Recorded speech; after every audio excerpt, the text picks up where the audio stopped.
with episode number 5. Our monster for today is Process. The monster known as Process. But yeah, as John was saying, everybody, welcome back. Today we talk with John Delman, who's a director of product design at Twitter. And we get into Process. John understands Process. He understands all the component parts that make it, and he understands what doesn't work about Process, what does work about Process. So we talk about, he kind of thinks about it in terms of a spectrum, where on one side you have too many rules, and then in the middle you kind of have a little bit of rules, and then on the other side, no rules. And he kind of talks about inhabiting the middle space between the two. John, do you want to tell us a little bit more about John? Yeah. So kind of like what Brian was saying, what's really important is that middle ground, and looking at Process as something that's a little bit more modular, that you're allowed to add things and take things depending on how the project is shaping up as you're moving along, because things will change and things will shift. And so I think a lot of that experience comes from John's career, which, has always really been in this sort of design, web design, branding sort of world. And he's moved around from, a few agencies to where he's at now at Twitter.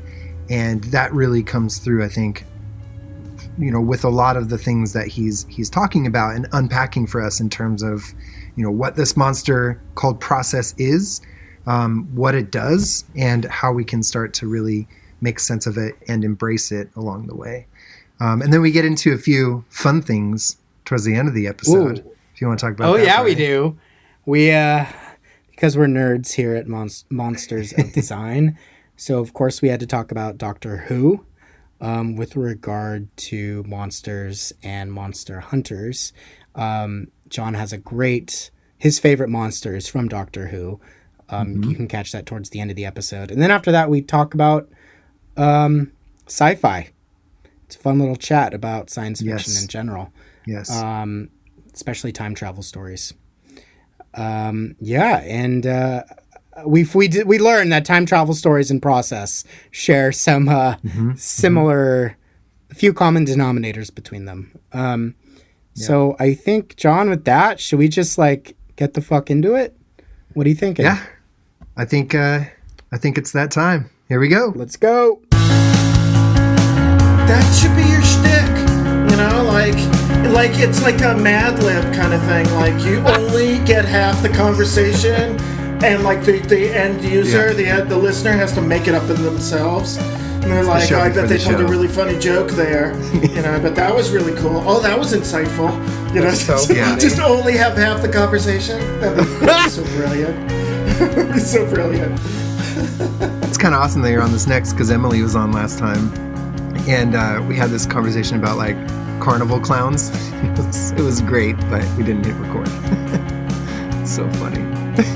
Yeah, how did we just immediately went in spelunking into some deranged... Yep. I don't even know. Wait, so you were talking about burnout, and somehow you got to carnival clowns, which is actually where I start. I mean, okay, wait, actually, what burnout means to me. Okay, so I actually have a question for everybody. If you were to be in a circus, which role would you want to do? What would you want to do if you were part of a circus? Lion tamer. Oh, interesting. That's good. Lion tamer, because it's terrifying, but gotta be thrilling, right? You gotta have a love for big scary creatures, but see some humanity in them. That would be crazy. I've never seen a lion, I've never touched a lion, but as a gig, what an easy gig to disconnect from, too. You come home and you're like, how was work? And you're like, I didn't get eaten. And then you just kind of come home. It's you could totally disconnect. Me, I leave work and Slack is still pinging me, The lion, the lion's not going to slack you. Be like, hey, man. Totally. And if forgot they do, to, you know what? Quit your job. Quit your job at that point. Sorry, baby, I gotta go. The lion's slacking me. He needs another piece of prime rib. I got to. It's a thing. He needs me to stick my head in his mouth real quick. It's a. They like to practice. There's a part of me that wants to say like, yeah, I'll be a trapeze artist, but I would fall. I would go the way of like Robin's parents. I would just like fall to my death and then probably get taken in by a handsome billionaire and fight crime. I love how you've done the entire arc. Like, there's got to be a cash windfall in this for me somewhere. When they fell and the net broke as well, so they kind of had, right? Is that how they died, right? I know that they were like a whole family of trapeze artists, and they fell through maybe nefarious reasons. We're not sure. Yeah, Tony. Right? Is that how this goes? Tony Zuko weakened the line. Because the basically the circus. Sorry, now people we're talking about Robin, Batman's little sidekick, not a coworker. Not, so Robin. God, yes, Robin. Yeah, he works in marketing. Well, he used to be in a part of a circus. Well, he used to work in marketing, and then this guy came by and a lot of face paint and ruined that. So, but it was Tony Zuko because the circus wasn't paying protection money, so the mob ordered Tony Zuko to weaken the lines. So when they were doing the Flying Graysons, but they didn't do a net. They don't have a net. Was that their shtick? They didn't have a net. Yeah, because who needs safety? Who needs that? Yeah, who needs I mean, one would think that falling is kind of like, well, I mean, there's obviously some grandiose metaphor here, but I mean, falling's kind of part of the gig, right? I mean, like, nobody goes up there that first time and doesn't fall, just right? nails Like, it. that's not a natural. Yeah, nailed it. I was born on a line. Like, it's just a natural talent. I don't know if that's true. I have a kid, and we basically put him in the biggest crash seat possible in a car, like, and we're going nowhere, right? These people are up on trapeze, they're like, nah, schmat, whatever. The whole family can join. It's like, are you kidding me? Like, we have sporks just so we don't hurt ourselves while we're eating, talk about a total different, evaluation of risk. Yeah, no wonder you want the lion tamer. You want to break out of that spork life. I got to break free, baby. That's me. If so anybody knows me, that's how I roll. So, or maybe you tame the lion with a spork. That's how the crossover would happen. This is like poking it, like just a little poke of the tongue. That's terrible. That's a terrible band name, by the way. John, I think you should introduce John. You're here because you used to be my boss, my manager, my creative director at Mindbody, and we only crossed paths for a few months, but I really enjoyed working with you during that time, and it was awesome because I had, worked at like some smaller places where I didn't really have like a creative director to work with. I did at the Wave magazine a little bit, but it was a little different because he was like a photographer, creative director, which was good for me to kind of get some of that experience, but not like a product design creative director, and so that was really cool, and I enjoyed that. You were really positive, but you pushed me a lot too, and so that's why we stayed in touch, because I think we became friends through that too. And then you went on from Mindbody and you worked at a few agencies in the Bay Area, and then you ended up at Twitter, and I believe that's because Ueno, if I'm saying that correctly. I feel like a lot of people don't know how to pronounce the agency. It's Bueno. That's right. It's just Bueno. Yeah, it's like Bueno without the B, and the joke is if you don't know how to say Bueno, it's Bueno with the B. Gotcha. Okay. So I've been saying it wrong. I would say Bueno. Yeah. You see the delayed laugh right there? That's the kind of humor. That's what you're in for, folks. So for me, I was doing it Waymo, pronouncing it. It's spelled completely different, but Waymo. Yeah. But instead of an M, and it's an N. Mm-hmm. Wayno. Works too. Wayno. That's how I got. And so Wayno was acquired by Twitter. Is that correct? It's correct. Is that we became part of Twitter, I think is probably the way people say it. Acquired makes us feel like we had this massive product offering. Like we were not a product company that came into Twitter with like, here's a product we do. We're a design studio that did product, did marketing, did branding as well, and we are we all kind of joined at the same time, so to speak, as part of the design aspects of Twitter's design and research team. So yeah. And so your title, essentially, your job leading up to that, and I don't. This is actually a question I have for you. Creative director, and then you're at Twitter now, and it's design director. And I actually am really curious about that conversation, because I know we have that in-house at our agency as well. It's that, like, are we creative directors? Are we design directors? It's creative because it's more brand focused, it's design because it's more product focused. I'm actually really curious, like, your perspective on that, especially since I think that's your title shifted a little bit. So titles don't matter, honestly. Yeah, totally. They really don't. They really don't, because I'm all of them are wrong, by the way. They're wrong. Like everybody. I'm a director. I think the title I have is director product design, director, product design. Some people call that product design director. Right there should tell you that titles, they don't really matter. It's more about your impact and sort of like what kind of work you do. Before then, I was at Wayno as a creative director. At the end, I guess I had the title of executive creative director. Nothing changed. I didn't like suddenly wear a suit or do anything else. Like, I just sort of ascended. It was quite an honor, to be honest. Like, to even work at Wayno, like, it was a place that I was a fan of. I'll admit it. I was a fan of them. Totally. I was a fan of Huge when I worked at Huge. But before I worked at Huge, like, it's always been kind of cool to, like, work at a place that's kind of on, like, your bucket list of, someday I'd love to work there. Twitter, I could say that too. Although I didn't apply to Twitter. We just sort of came over in the boat. My career has ebbed and flowed of, like, sort of like what I do for a living.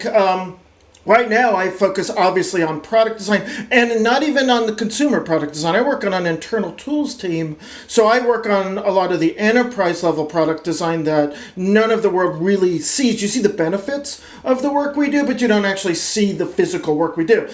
We partner with the design systems team. We partner a lot with engineers, which is the kind of the world that I really love. I love working around engineers. I love the development side of the work. I think that's really part and parcel with the kind of creative work I do. I'm a big systems kind of thinker. I kind of like that kind of work. Before then, at Wayno, it was very similar. I was in a very creative agency doing marketing and brand work. I worked on the product design side, and I worked with companies like Splunk and Google on doing their product design work on enterprise work. It's a very non-Wayno-esque kind of things. You don't typically think of Wayno doing that kind of work. But we did do that kind of work, and it was really cool to be around the super highly creative folk who would do like sizzle reels and videos and marketing work, and then obviously really deep dive product work, obviously work we did with Twitter and other groups as well, on customer facing as well as enterprise. It was just a really cool mix of work, which is what I really loved about Wayno. Before that, I worked at agency land for a long time. I worked at Huge. I worked at a place called Beyond after Huge, and mostly they were very similar jobs. I worked primarily almost 100% on Google.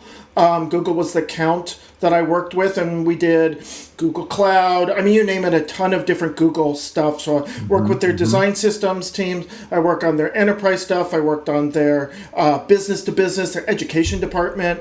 And there was a kind of a plethora of marketing work and product work as well. And obviously the stuff that you talked about at MindBody was kind of a little both, right? Like, I was a creative director on the product design side, but also had another team that was the marketing side.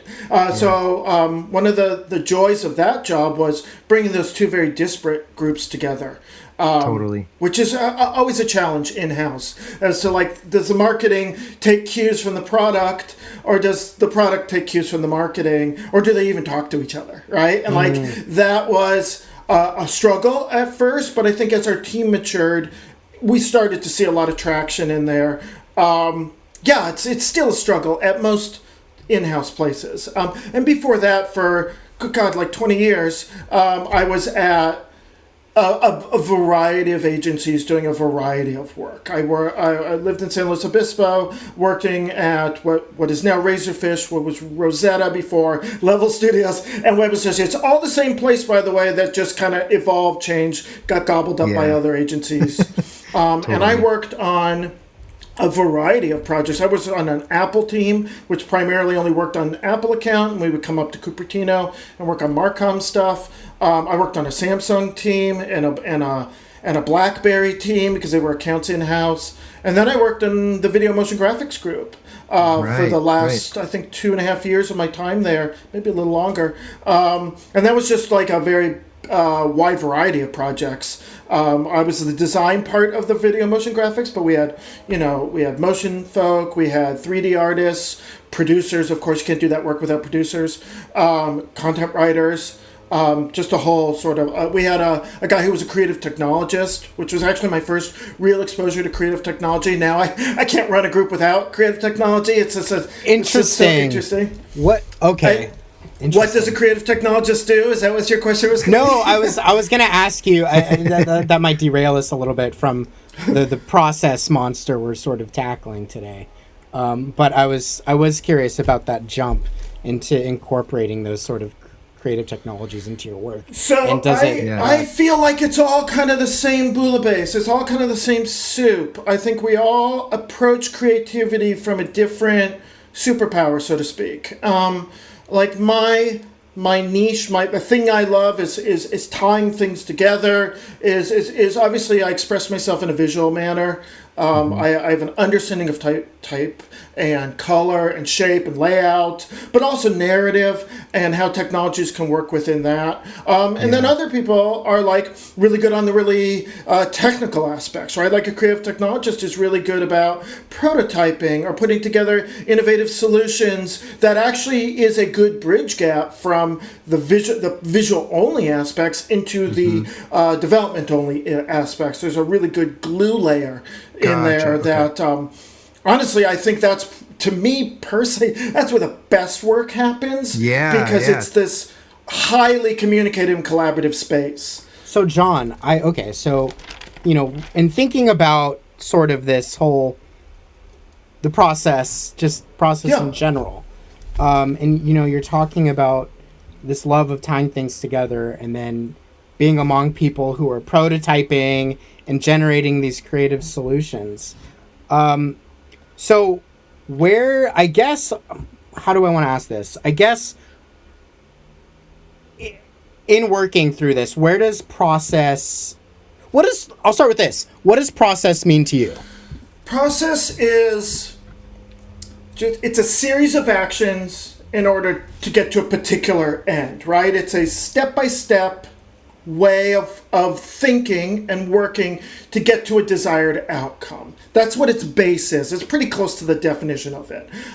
Process, to me, needs to remain that loose in this regard. So if you look at the spectrum of the cringe that people get when they hear process, they go one of two camps. They go too much rules, right? Stifling rules for rules' sake, totalitarian state, kind of scenario. They think of that. They think of anal retentive ways of doing process for process sake, right? Totally. I establish a rule and then I do it I call it the blind process of just we're doing it, we don't know why we're doing it, we're just doing it. That's a big cringe, and specifically in the creative arts, that is the fear factor of why process, right? And there's a subset of those people of identifying their fears onto stuff like design systems and brand guidelines and and build guides and all those sort of things, right? And they say, oh no, that stifles my creativity.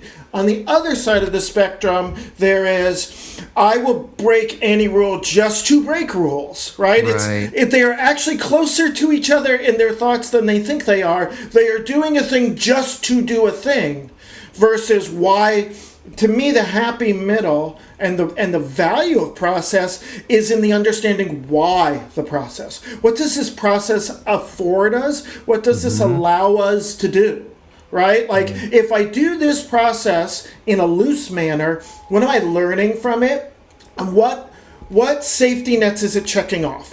My process as a creative is somewhat similar to a scientific process. If you break down, it's not as strict, but it starts with what would be considered research, right? It starts with like observation, asking questions, gathering information, right? Even so, I'm very benefited from working with a research team, amazing research team, right? And like in an org that values and respects research, which is, if you haven't worked with research before, it's a gift.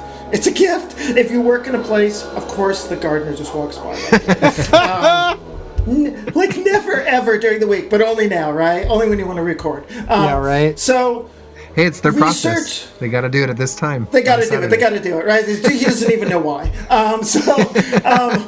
So gathering the information, tying that to strategy, right? Like understanding the why, and then we get into, if you're in the scientific world, you would go into the hypothesis scenario, right? Forming hypothesis, setting that up. If you're in the creative field, you would call that creating a creative brief, right? Where we articulate the KPIs. How will we know we've done this right? Right? Like I have a theory, XYZ, I now know my research, this I think this is what people are doing. Here's who I'm doing it for. And this is maybe how it loosely ties to business goals. I do a KPI of like, how will I know when I've gone too far, right? How will I know when scope creeps come in? How will I know when we've gotten a great idea, but that probably should be another project or a phased approach or something. So we want to set some guardrails. So here's a KPI. And then from there, we go into testing. Testing then comes afterwards, and that's what everyone thinks of when they think of process, right? Like, this is where you do the design, you do the prototype, maybe you do a wireframe, right? You work through your low to high fidelity, low level of effort to high level of effort. That's the meat of the creative world. And then you eventually launch, maybe do some user testing in-house, maybe a small beta group, that kind of stuff. And then the last piece is just data. It's just evaluating that data, understanding, did we hit our KPIs? Did this, you can have the best hypothesis, you can have the best data, the best research, the best strategy, and then the world's like, nah, we don't use that anymore. And there's countless cases of that, right? Or maybe it was too soon. The Newton, I would argue, was too soon. And then it needed some time to like mature, and then we see stuff like the iPod, the iPhone come out of that kind of stuff, right? So then rinse, repeat. And then that's basically my process. It's a very loose process. My old boss used to say, oh, yes, process. Everyone has process. We all have to have process. It lets us know when we toss stuff out. Like, you got to be very loose about process. Like, have process because it allows me to understand the problem. It allows me a space to iterate, to design, to create, and then a space to test and learn. But if some of those things already exist, like research already exists, then I don't need that in my process. Or if I'm like adding on to another project that I already have loads of research for, or it's something out in the wild, then I can adjust my process. So I keep it loose, but I always stress to my team, understand why we're doing what we're doing. Don't just do a thing to do a thing. Like, because to me, that's once again that other extreme. It almost seems like, and Brian, I know you had a question, but just one thought before that. Like taking that definition of like a series of steps to get to an outcome, it almost seems like a better way of explaining it is a series of outcomes to get to an outcome. And that's where the why comes in, because if rather than like, this is the thing I just have to do, it's more of like, here are the goals that we need to make. And even from like a video production standpoint, right? Like the goal is to have an idea. And then the goal is to have a script. And then the goal is to have a storyboard. And then and it's like, these are goals. That's the process. But what they really are things. The goal is to make this great. And if you can continue to hit those goals, the end goal is going to be fantastic. So I almost wonder if that's maybe a better way. Wait, are there dogs and a leaf blower? There is a leaf blower which causes my neighbor's dogs to go That's crazy. so funny. Which then causes my son to say "doggy" or some other thing. That's so yes, we have funny. a nice cacophony. I love Lively. I love it. It's our audience. It's our audience, wonderful. yeah. It's professional at its finest. Yeah, it's great. I think, John, your point, which I love, is it demonstrates to me the value of process of like, I appreciate low level of effort to high level of effort as a structure because it allows us to have like, I don't know what I'm going to do, right? So I want to go find research to understand what the problem is and who might I be doing this for. And if that changes, not a huge level of effort to do that, right? Then you do a very low level wireframe, even a sketch. It's like, Yeah. if it's wrong, I Totally. toss it, right? This Yeah. is why you don't dive into like the full build with standing up servers and fully refined design, because the level of effort and the cost to change things at that time as you're still learning is high, right? But I can say, like, after a sketch and you put it in front of people and they're like, that makes no sense, or we've already solved this, you're like, no harm, no foul, right? And like, Yeah, you can move yeah. on from that, but that learning matters. But if I were to design out the whole thing and polish the heck out of it and build Yeah. it even, and then ask that question, it has to be a yes, because if it isn't, Or it's so else. costly Yeah. to change. So an incremental over time, thus the storyboard before you shoot, is that first off, the storyboard allows you to understand what you're supposed to shoot, but also, even if you were to shoot it and you're like, I got an idea in my head, and you go shoot it, and then you're like, that's not working. Well, now you've invested time with staff and countless, things. It's like, it's really hard to pull that back. And that's why I always suggest to designers or anyone doing any project, start at low level of effort and build up to the thing. Like, if you're going to do a website, start by writing the content. Like physically writing it or typing it out. Do that work first. Don't dive into the fun design stuff, because it's really hard to unpack that and make it work later when you're not entirely sure what content you need to have, right? Or definitely don't dive right into the build, because you don't even know what the design might look like, and then the content. Like, start with the small things and build up from there. And that's a process, right? That's a incremental learning process more than anything else. So, John, in describing and breaking down your process, I'd be curious how you got here. So, if we rewind back in time 20 years ago, like how did you land on this happy middle here? Because you mentioned blind process, too many rules. Then you mentioned on the other side of the spectrum, breaking all the rules. And I get the impression this wisdom comes from, experience. Like, how did you get You to can your call it what it is. It's failure. Yeah. It's failure. How It's a lot of failure, by the way. A So- lot. so- and I own it. So what was, Yeah. I guess my question then is, what were some of your early failures in process that got you to yeah. this understanding? How long were is the this broken podcast? bones? Is this a series like Serial? Yes! Part 8 of John's failures. Yeah. The dark years, the 90s. So I guess I could unpack it that far, and I think it might help. I did not know anything about this career coming into this career. I wasn't a bad student. I wasn't a disciplined student either, though. And thus I was a kind of middle of the road, middling kind of student. And that translated into a lack of kind of understanding of what this would be when I started this career. And I got very lucky. I think a lot of my career has been a combination of luck and fortune over time, like right time, right place. Some, growing up and learning how to do things better, taking life more seriously, the normal evolution. But I've been very fortunate and somewhat lucky that I have had opportunities that a generation before me did not have, because the internet didn't exist, and a generation after me has not. It's been harder for because this field has been more mature and less forgiving. So when I came in 1997, it was very much the Wild West. There was no wrong way to do a website. There was, because nobody knew what a website was. Yeah. We were kind of making the rules as we went along. Some people branched. People like Jacob Nielsen started establishing rules. I felt that his rules were smart and made sense, but too strict. And then there was the other side of the spectrum of no rules and chaos. I didn't quite espouse to that because I didn't understand why we were doing it. Why was that not art? Was there? And I felt like there was an in between.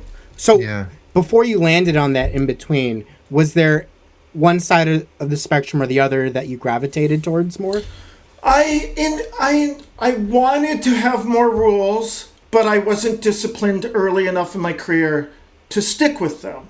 And I learned in my own way. I don't think I learned uniquely than other people. I just learned in my own way. It's a multimodal way of learning. I need some more time in the oven to cook. I mature slow. So I have a yearning to be highly organized and highly disciplined, but over my life, it's taken longer and more discipline to get there. I am a much more articulate person than I was at the beginning of my career. I'm less emotionally prone to jumping into the sugar cereals of what I do. I'll eat my vegetables now more kind of idea. So, and I've learned over time that I enjoy those things. I used to look at them as things I didn't want to do, and I would avoid them. And then you get into that mature level of like, I don't want to do it, but I should do it. And now I've gotten to the point of, I actually do want to do those things because they're hard. I'm now at a point in my life where I seek the hard things to do because I am aware that I grow the most. And as you get older, those opportunities to grow and learn seem to be less available, and you have to seek them out versus they come to you. When you're younger and early in your career and everything's new, learning opportunities are abundant. They're everywhere. Everything's a learning opportunity. As you get older and more established, it's very easy to fall into familiar patterns and stop learning. And I'm terrified of that. Yeah. Because I think I will get bored, and I feel like I'll be antiquated and left behind, and it'll be my own damn fault. And I cannot live with that. So I seek to do things that scare me, and I don't quite know, because it forces me to learn it, because I'm not as proactive as I like to think I am, and I'll read a book and learn a thing. I just don't learn that way. I need to do, and I almost need other people to expect me to do. To learn. And so I force myself into scenarios where I have to bring it because now other people expect me to.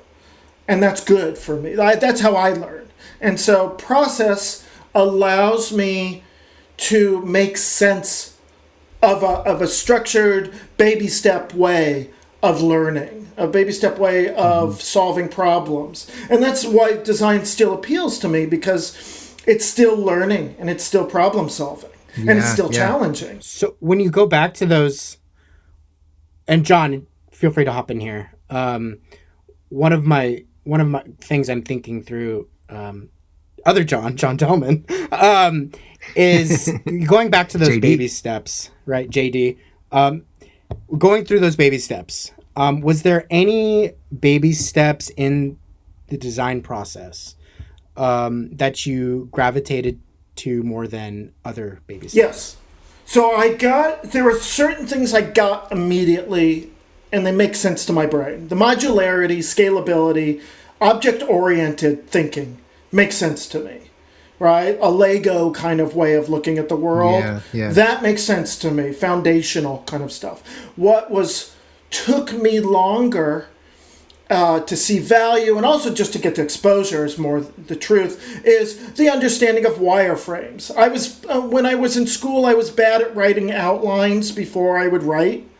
I didn't quite understand that. Like, I got the rough draft and I got the polish later, but I didn't understand the value of an outline. And it wasn't until later in my career when wireframes became a little bit more mature, and I was actually exposed to them when I worked at Realtor. It was actually my real first exposure to wireframes. I got it at that point. I was like, oh, it's the design without the design. It's the structural blueprint aspect of this. That made sense. That it clicked for me in that point. The research component came late to me as well. Like, I had worked with researchers in bits and pieces, but it wasn't until I was paired with an actual research team and understood what their job was, not just the output, because they would give these big documents, which as a designer, and it's just me, I just wouldn't read. I'm not a deep, science paper reader kind of. I don't read like that. I need a narrative, a story. Like, I'm better at reading fiction than I am at reading nonfiction. I'm more interested in that sort of narrative. And so when I talked with the research team, they exposed me to the why, the questions they were asking, the exploration of what they were trying to learn, not the output. It was more, to me, it was fascinating of like, we talked to a bunch of people. We wanted to know who was using this. And we wanted to understand where their roadblocks were. It was like, oh, I get it now. I get it. I'm not the user. I'm not the end part of this. I'm reacting and solving it for someone else. And getting an idea of like how they formulate the questions versus just the output of said questions was easier. I got it at that point. So it's been over time that I've understood that kind of scenario. So someone who understands modular thinking and object-oriented design systems spoke to me immediately, right? Like, it just made sense to me of like, oh, of course we would break this down. Brad Frost's Atomic Design, it made perfect sense first time looking. I was like, of course.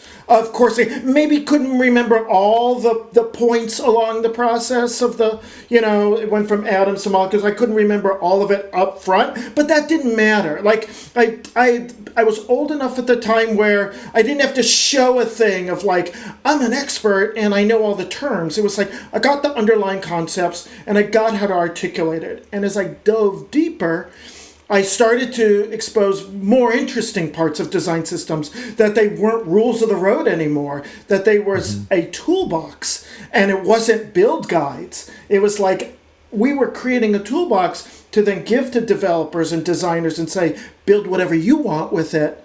We're going to make the tools, the foundational nuts and bolts and screwdrivers and that. We're not going to tell you how to build it, but why should you have to go build a screwdriver before you make anything? Like, we're not telling you how to make the table. We're just providing all the tools to do that thing most efficiently and then collaborate with each other. And I realized it was a toolbox, a collaboration tool, and then just a ton of other things. It became a recruiting tool, a product unto itself, and the world opened up to me in that way. I think some people don't quite turn that corner. They still see it as brand guidelines. They still see it as dogma, rules, laws, and I don't see it that way at all. Yeah. I see it as like, you don't gripe when you turn on Figma of like, oh, someone made this tool I have to use. It's like, no, because Figma was built for you to go build something. Imagine if every time you design something, you had to go build Figma first. Yeah. Go invent fire before you get to heat your dinner. Yeah. Exactly. So like, a design system doesn't say you have to design it this way. It says, here's all the elements that you might need. And by the way, if it doesn't have all the elements you need, tell the team, because it's an evolution, right? That's the point. But what we don't want is like 5 different designers finding 5 different ways to do a button. That's not helping anybody, especially the designer. That was Lost season 2. With the seven-toed foot, which I never learned about. I hate that. No, this is awesome, John. I think what is really fascinating to me is, like, I knew you've been a design systems person because I think you're really good at sharing things that you're reading and seeing, on LinkedIn, and then also in this Slack channel that you've created for a lot of us to participate in. And what's fascinating to me is this being able to tie the concept of a better process to the concept of design systems and how that's modular. And I think, I love, like, this is like the biggest thing I think I'm getting from what you're explaining. And it's so helpful because to me, I like I said, I've condensed it down to almost like this monkey bar analogy of just like the next goal is grabbing the next bar. And then if you just focus on that, you'll get to the end of the monkey bars. And I use that a lot when we're talking about process and working through things, but that's linear.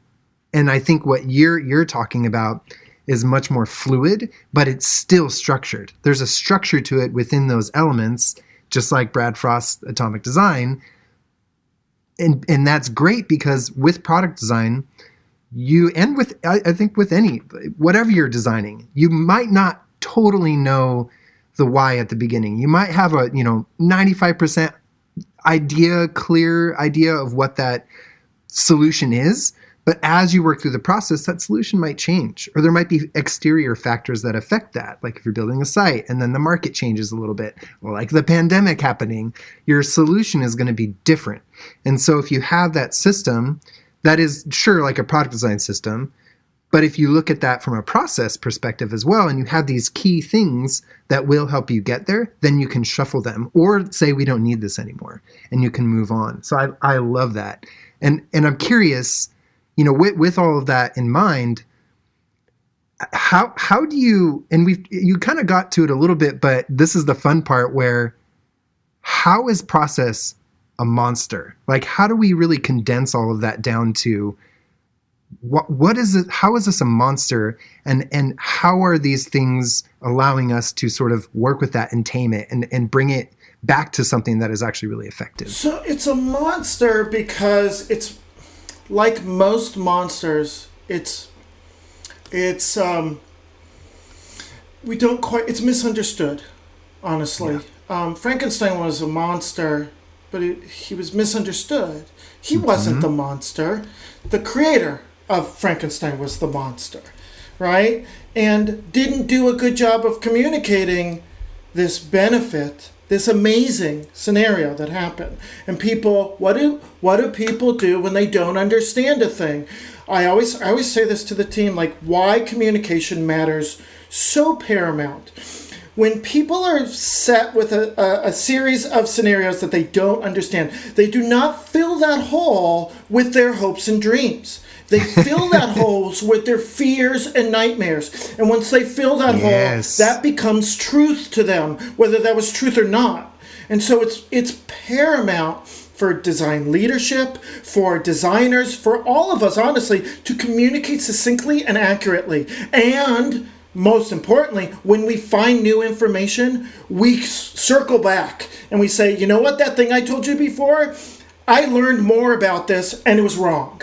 And we're going to change this narrative, and you have to do it immediately, especially as leadership. I'm really curious, your favorite monster, whether it's because it's terrifying or because you're like, this thing is fucking cool. Or maybe it's both. And you gave us a little hint about it, but I want to hear from you. So John, tell us your favorite monster. I thought it was an excellent. It's Weeping Angels from Doctor Who. And where are they from? From Doctor Who. Got it. Doctor Who. I think they started with the episode Blink, which I think that's what it's called, or Don't Blink, or one. But it's probably one of the best sci-fi episodes I've seen, and just the way it linearly goes back and forth, and it ties itself into a nice, neat bow. They are terrifying because they combine all the things that scare people: fear of the dark, fear of things jumping out at you, what's going on when I don't see it, and they're everywhere, right? There are statues everywhere. And so I think there's a lore to them. There's at least in that episode there is they kill you outright. There's just a time travel. They suck your essence and send you back into time. So there's kind of like, I kind of want to get touched by an angel, but kind of don't, kind of vibe. That's interesting. it's a fascinating character, and it's very like statues are terrifying unto themselves, like most of them, but to see the innocent ones turned horrific because they change shape and morph. Yeah, so what do they look like? How do they, I think like how they move through the world is really interesting. Explain how they move. So what is it's like a biological thing that they cannot move when you look at them. Right. It is some sort of strange sci-fi timey-wimey thing that, and I think that's actually where he came up with the term, right? That timey-wimey is like in that whole episode.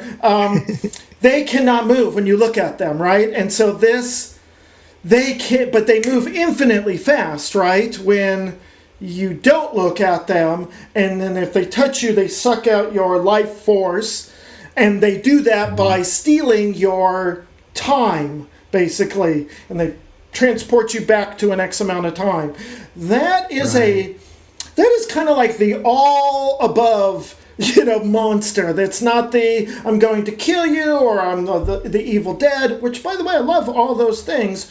This is so much more nerdy and so much more inherent danger, and that's why it resonated with me so well. And this episode, once again, is so well written and so well structured in that regard that it draws you in. What is their relationship with time, do you think? Do they like, are they like fourth dimensional where they can just move through time at will and then come into our three-dimensional space to like... No, I think they live in the linear way that we live in, but they sustain themselves on our time energy, our life force energy. And so they have a way to suck our life force by opening up some way to transport you back in time, and then steal the whatever that would be kinetic life force energy that you would have generated. I mean, I'm totally bullshitting. None of that is. But I love it. I love pseudoscience. Awesome. I do this shit with Star Trek. I'm like, okay, so let's just talk about a warp field really quick. we don't really fucking know, but I mean, so I know how a spore drive works. Yeah, Oh yeah, of course. I mean, it makes sense in theory. A lot of these things do make sense in somewhat of a quasi physics, quantum physics, theoretical physics. Yeah, that's why exactly. It's fun. To answer your secondary question of like who would be the greatest monster hunter, I would still argue Doctor Who would be the greatest monster hunter, because not only does he solve that, but like a plethora of monsters over a series of time. I think just as far as the stats go, that guy and gal have to be up there in the high millions. So, one might argue. Doctor Who. I'm a big sci-fi nerd, and my one blind spot is Doctor Who. Coincidentally, I have seen the Weeping Angels episode. So I've seen a little bit because I like Torchwood. So I saw, I think, the first season of Doctor Who with Chris Eccleston. And anyways, the Weeping Angels episode is in it, so I'm familiar. But you're just making me really want to, like... I'm in a Farscape viewing right now. Nice. The horny puppet Rabbit show. hole. That is one. So anyways, but I'm like, okay, I think what's next? Doctor Who's a strong contender. I think if you're going to get into Doctor Who, everybody has their gateway doctor, we'll call it. Who's your gateway doctor? It was David Tennant. And it was David Tennant because there's a few one-off episodes that sucked me in. There was like a library episode. There was a good bunch of two-parters that I enjoyed.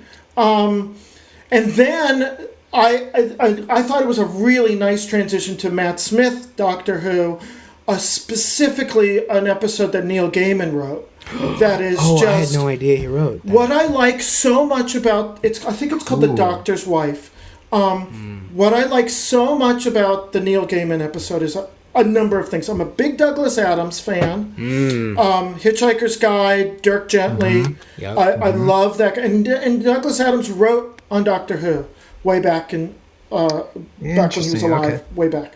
Yeah. And Neil Gaiman seemed to have captured a bit of that in this Doctor's Wife. And what I love most about that episode is you can, in real time, see the Doctor's mind working. You can see him working out sometimes 4 separate plot points at different intervals, non-linearly. It's amazing. He will be looking at a thing, but commenting on a thing as he's solving another thing that'll And end you're up all later tracking. in the episode.